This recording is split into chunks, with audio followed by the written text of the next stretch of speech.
The electricity coursing through my body when I touched that light switch was like being struck by lightning indoors. Every muscle in my body seized as 220 volts of current shot through my arm, across my chest, and down through my legs to the ground. I couldn't let go of the switch, couldn't scream, couldn't breathe as the electrical current held me in its deadly grip for what felt like an eternity. When the power finally stopped and I collapsed to my kitchen floor, smoke was rising from my burned hand, and the smell of my own scorched flesh filled the air. My trusted electrician, Frank Martinez, had just tried to murder me by rigging my light switch to deliver a fatal electrical shock. Thinking I'd die and he'd collect the $200,000 life insurance policy, he'd convinced me to make him the beneficiary of just weeks earlier. But let me tell you how it all started, because this story will make you question every repair worker you've ever allowed into your home and wonder how many other elderly people have died from electrical accidents that were actually attempted murder. My name is Dorothy Kellner, and at 83 years old, I never imagined that the electrician I'd trusted for 12 years would try to kill me for money. I live in Mesa, Arizona, in a modest ranch-style home that I purchased in 1985 with my late husband Robert. After Robert died from a heart attack in 2018, I found myself alone for the first time in 54 years of marriage, struggling to maintain a house that seemed to develop new problems every month. The electrical system in my 1960s home had been installed decades before modern safety standards, and I was constantly dealing with flickering lights, outlets that didn't work properly, and circuit breakers that tripped without warning. These weren't just inconveniences, they were potential safety hazards that could cause fires or electrocution, especially dangerous for an elderly woman living alone who might not be able to escape quickly in an emergency. That's how Frank Martinez became such an important part of my life. I first hired him in 2011 when my kitchen outlet stopped working and I couldn't use my coffee maker or microwave. Frank was 45 years old then, a licensed electrician with his own small business called Desert Electric Solutions. He seemed knowledgeable, professional, and most importantly, he was patient with an elderly customer who didn't understand electrical terminology and needed explanations in simple language. Over 12 years, Frank had worked on virtually every electrical system in my house. He'd upgraded my circuit breaker panel, installed new outlets in my bedrooms, repaired ceiling fans, and handled dozens of smaller electrical problems that seemed to arise constantly in an aging house. I trusted him completely and never questioned his recommendations about what work needed to be done or how much it should cost. Frank knew everything about my daily routines, my family situation, and my financial circumstances. He knew I lived alone, that my only son lived in another state and rarely visited, and that I had substantial savings and life insurance policies that would make me an attractive target for someone with criminal intentions. What I didn't know was that Frank had been systematically studying my vulnerabilities and planning my murder for months, waiting for the perfect opportunity to kill me in a way that would look like an accident and allow him to profit from my death. Before I continue my story, I really want to know where you're watching me from. Tell me in the comments what city you're from, and if you can, please leave a like and subscribe to the channel because what I'm about to tell you next will shatter your trust in service workers and reveal how easily someone can use their technical expertise to commit the perfect murder. The plan to kill me began in earnest 3 months before the electrocution attempt, when Frank started suggesting that I needed to update my estate planning and life insurance policies to protect myself from financial exploitation by distant relatives who might try to claim my assets after my death. He presented himself as a concerned friend who had seen other elderly clients victimized by greedy family members, and he offered to help me find reputable attorneys and insurance agents who could ensure my wishes were properly documented. Frank's concern seemed genuine and thoughtful. He pointed out that my current life insurance policy was outdated and insufficient to cover funeral expenses and estate taxes, and he suggested that I might want to consider naming a trusted friend as beneficiary instead of relying on distant family members who might not honor my wishes about how the money should be used. When I asked Frank who he thought I should trust with such an important responsibility, he modestly suggested that he would be honored to serve as beneficiary, promising that he would use any insurance proceeds to ensure I received a proper funeral and that any remaining funds would be donated to charities I cared about. Frank's proposal seemed reasonable and caring.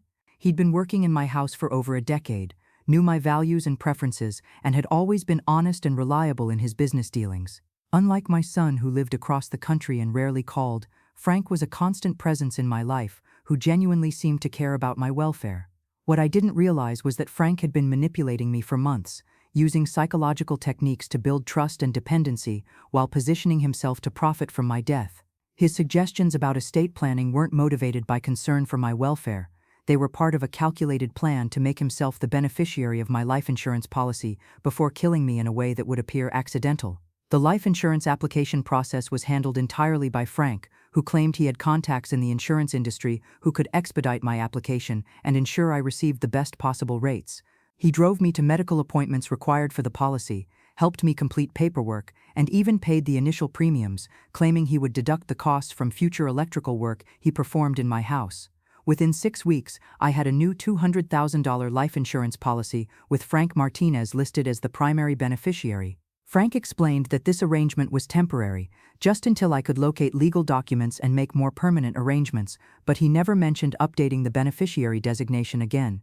But what I didn't know was that Frank had also been using his access to my house to study my daily routines and electrical usage patterns, identifying the perfect method and timing for an electrocution that would look like an accident caused by the aging electrical system he'd been warning me about for years. Frank had been creating detailed maps of my electrical systems, noting which circuits controlled which outlets and switches, and identifying locations where he could install hidden electrical modifications that would deliver fatal shocks when I performed routine activities like turning on lights or using appliances.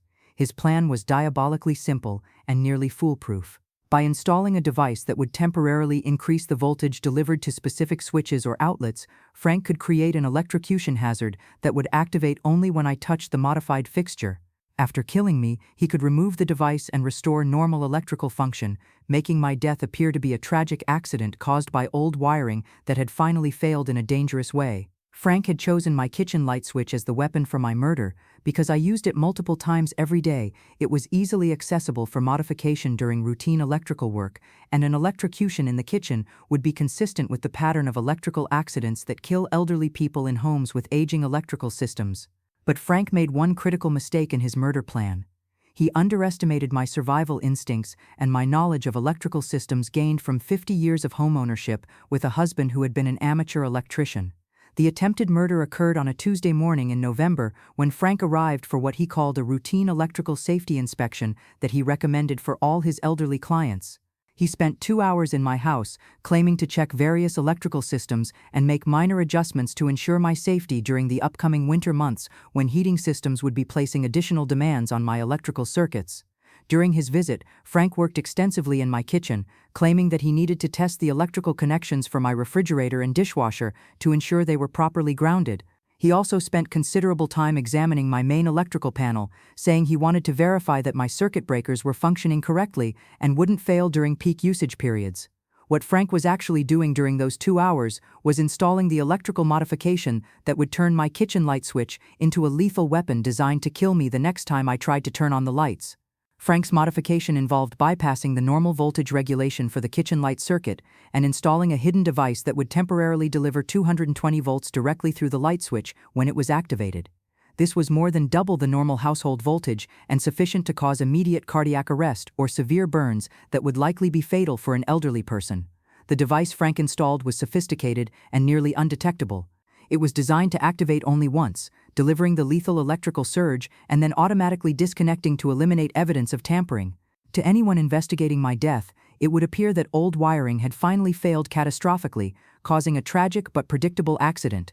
Frank's plan called for him to return to my house the following day to check on the electrical work he'd performed, expecting to find my body and call authorities to report the tragic accident.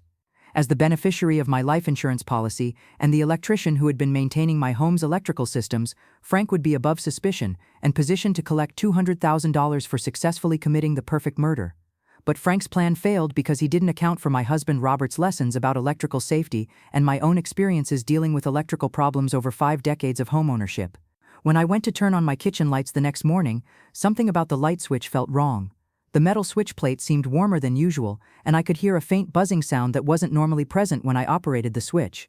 These subtle warning signs reminded me of Robert's teachings about electrical hazards and made me hesitant to touch the switch directly. Instead of grasping the switch with my bare hand as Frank had expected, I used a wooden spoon to flip the switch while standing on a rubber mat that Robert had placed in front of the sink years earlier for electrical safety. These precautions probably saved my life, because when the switch activated, the massive electrical surge that should have killed me was partially absorbed by the wooden spoon and diverted to the ground through the rubber mat. But even with these protections, the electrical shock I received was severe enough to knock me unconscious and cause second-degree burns on my hand where I'd been holding the wooden spoon. When I regained consciousness several minutes later, I was lying on my kitchen floor with smoke rising from my burned hand and the acrid smell of electrical fire filling the air. Little did I know that my survival of Frank's murder attempt would lead to the discovery of a criminal operation that had been systematically targeting elderly homeowners throughout Arizona and neighboring states. The first thing I did after regaining consciousness was call 911 to report what I suspected was an attempted electrocution. The paramedics who responded were amazed that I had survived such a massive electrical shock, and they immediately recognized that the voltage levels involved were far higher than anything that should exist in a normal household electrical system. When fire department electrical inspectors examined my kitchen light switch, they found evidence of tampering that was clearly inconsistent with normal electrical failures or aging wiring problems. The voltage modification Frank had installed was sophisticated and deliberate, designed to deliver a lethal electrical shock while appearing to be an accidental malfunction. Detective Maria Santos, who was assigned to investigate the attempted murder, immediately suspected that my electrician Frank Martinez was involved in the crime. She pointed out that the electrical modification required expert knowledge and access to specialized equipment that would only be available to licensed electricians or other electrical professionals. But what Detective Santos discovered when she investigated Frank's background would reveal that my attempted murder was just one incident in a pattern of suspicious electrical accidents that had been killing elderly people throughout the Southwest for several years.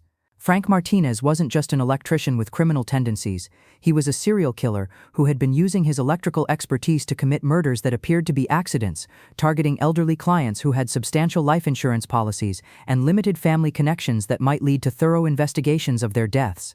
Detective Santos found records showing that Frank had been the electrician for at least 8 elderly homeowners who had died from electrical accidents over the past 5 years. In each case, Frank had performed electrical work in the victim's home within weeks of their death, and in several cases, Frank had been named as beneficiary on life insurance policies worth $100,000. The pattern was clear and disturbing. Frank had been systematically identifying vulnerable elderly clients, manipulating them into naming him as their life insurance beneficiary, then killing them through electrical modifications that appeared to be accidental malfunctions of aging electrical systems. But Frank's criminal operation was even more sophisticated than Detective Santos initially realized, because he hadn't been working alone in his campaign of murder and insurance fraud. The investigation revealed that Frank was part of a criminal network that included corrupt insurance agents who helped identify potential victims, medical professionals who falsified death certificates to support accidental death claims, and other electricians who provided technical expertise and specialized equipment for carrying out electrical murders. The network had been operating for over 7 years, systematically targeting elderly homeowners throughout Arizona, New Mexico, and Nevada. They had killed at least 15 people and collected over $2.5 million in fraudulent life insurance payouts through their electrical murder schemes.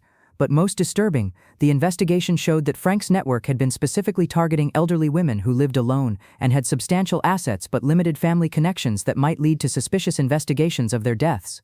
Frank and his criminal associates had developed a sophisticated system for identifying potential victims through real estate records, insurance databases, and social services networks that worked with isolated elderly people. They would approach targets under the guise of providing electrical safety inspections or home maintenance services, then gradually build trust and dependency relationships that allowed them to manipulate victims into changing their insurance beneficiaries. If this story is shocking you, hit that subscribe button, because what happened during Frank's trial will expose the full scope of this electrical murder network and reveal how many other elderly people had been killed by criminals posing as helpful contractors. When Frank was arrested at his home in Scottsdale, police found detailed records of his murder operations, including electrical schematics showing how to modify household electrical systems to create fatal electrocution hazards. His workshop contained specialized equipment for building voltage modification devices and testing electrical murder weapons before installing them in victims' homes. Frank's computer contained a database of potential victims with detailed information about their insurance policies, family situations, and electrical systems. He had been methodically researching elderly homeowners throughout the Southwest, identifying the most vulnerable targets and developing customized murder plans based on each victim's specific circumstances and electrical infrastructure. But most damning, police found video recordings Frank had made of himself installing electrical murder devices in victims' homes, apparently keeping these recordings as trophies of his successful killings, or as evidence for training other members of his criminal network. The videos showed Frank working in victims' homes while they were away, installing sophisticated electrical modifications that would deliver fatal shocks when victims performed routine activities like turning on lights, using kitchen appliances, or operating garage door openers. Frank's murder methods were varied and creative, demonstrating extensive knowledge of electrical engineering and human physiology. He had developed techniques for causing immediate cardiac arrest, severe burns, and electrical fires that would destroy evidence while making deaths appear to be tragic accidents caused by aging electrical systems. During his interrogation, Frank showed no remorse for his crimes and seemed primarily concerned about the financial impact of his arrest on his electrical business and insurance fraud operations. He described his victims as business opportunities and referred to the murders as permanent solutions to temporary cash flow problems. The psychological evaluation ordered by the court revealed that Frank was a textbook psychopath who had been escalating his killing behavior over time and had been planning to expand his electrical murder operations to other states where elderly populations and loose insurance regulations would provide abundant opportunities for profitable killings. Frank was charged with 15 counts of first-degree murder, along with insurance fraud, elder abuse, and conspiracy charges related to his criminal network. The prosecution argued that his crimes represented one of the most systematic and technically sophisticated approaches to serial killing ever prosecuted in Arizona. The trial lasted 8 months and included testimony from electrical engineers, insurance investigators, and family members of Frank's victims who described the devastating impact of losing loved ones to what they had believed were tragic accidents. But the most powerful testimony came from other elderly homeowners who had been targeted by Frank's network but had survived their murder attempts due to luck, caution, or quick medical intervention that saved their lives. Mrs. Agnes Chen, an 81-year-old widow from Phoenix, testified about how Frank had convinced her to name him as her life insurance beneficiary, then attempted to kill her by modifying her bathroom electrical outlet to deliver a fatal shock when she used her hairdryer. She survived because a power outage prevented her from using the hairdryer on the day Frank had planned her murder. Mr. James Rodriguez, a 79-year-old retiree from Tucson, described how Frank had installed an electrical modification in his garage that was designed to electrocute him when he operated his garage door opener. Mr. Rodriguez survived because he had arthritis that made it difficult to grip the door opener button, and the minimal contact prevented the full electrical charge from passing through his body. These survivor testimonies revealed the calculated cruelty of Frank's murder methods and the sophisticated planning that went into each attempted killing. Frank had been studying his victims' routines and physical limitations to design electrical murder weapons that would be most likely to cause fatal injuries while appearing to be accidental electrocutions. The jury deliberated for 12 hours before finding Frank guilty on all charges. The judge sentenced him to death, calling his crimes a systematic campaign of murder that exploited the trust elderly people place in service providers and transformed their homes into death traps designed to kill them in their most familiar environments. Frank's criminal associates received sentences ranging from life in prison to 25 years without parole, depending on their level of involvement in the murders and insurance fraud operations. But for the families of Frank's victims, the legal convictions provided only limited closure for the horror of learning that their loved ones had been murdered by someone they had trusted to help maintain their homes safely. The investigation into Frank's crimes led to significant changes in how electrical work is regulated and monitored, particularly for elderly homeowners who may be vulnerable to exploitation by unscrupulous contractors. New laws require multiple inspections of electrical work performed in homes owned by people over 65, and insurance companies have implemented more rigorous investigation procedures for electrical accident claims involving elderly policyholders.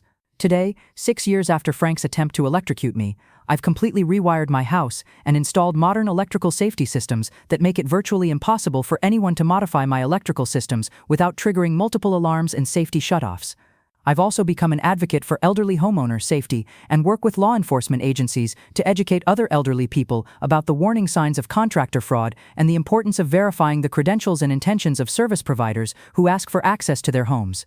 My case has been featured in training materials for electrical inspectors, insurance investigators, and elder abuse prevention specialists who work to protect vulnerable homeowners from exploitation and violence.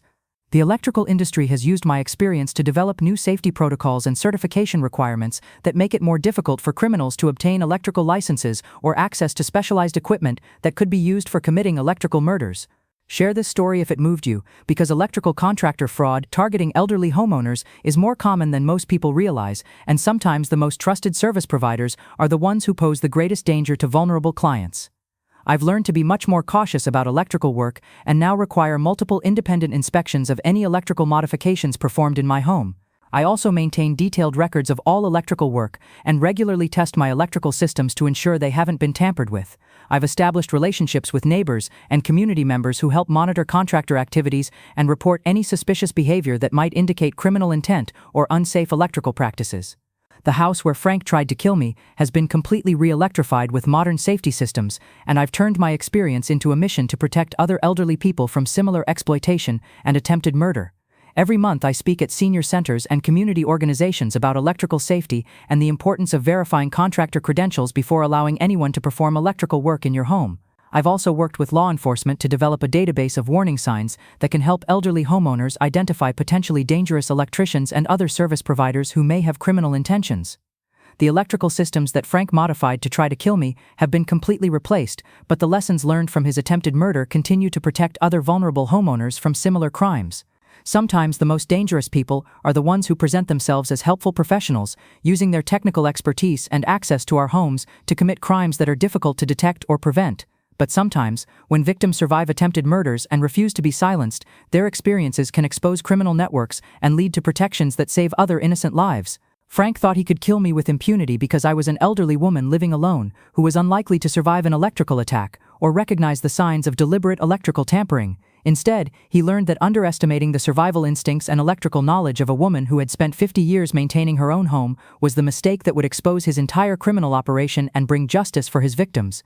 My survival of Frank's electrocution attempt wasn't just about protecting my own life, it was about giving voice to 15 people who had been silenced by a killer who used their trust in electrical safety to commit murder in their own homes.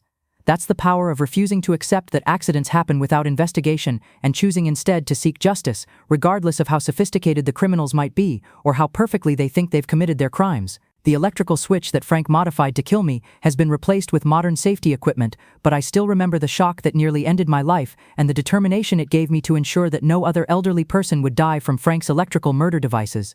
Today, at 89 years old, I'm more cautious but not more fearful, and I'm using every day I have left to make sure other elderly homeowners don't become victims of criminals who hide behind professional licenses and helpful facades.